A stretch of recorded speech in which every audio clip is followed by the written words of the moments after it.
Hi and welcome to this Yano video recipe. We upload a new recipe every single day, so make sure you're subscribed to not miss out. Today we're making peanut chicken satay skewers. Before we start, take a look at the link in the description below. You can order the pre-measured ingredients to cook this recipe at home. Start by squeezing the juice from the lemons.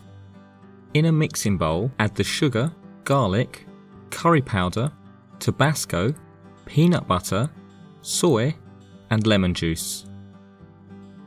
Add the chicken to the bowl and mix everything thoroughly.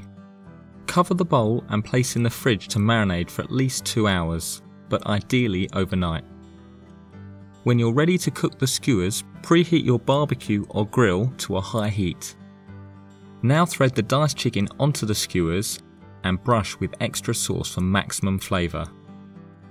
If you're using wooden skewers, soak them in water first to prevent them from burning while cooking. Cook the skewers for about 5 minutes on each side. Check the centre of the chicken is no longer pink.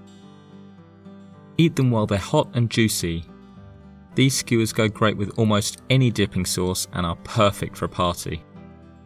Thanks for watching and don't forget to like this video. We upload a new recipe every single day, so make sure you subscribe to not miss out.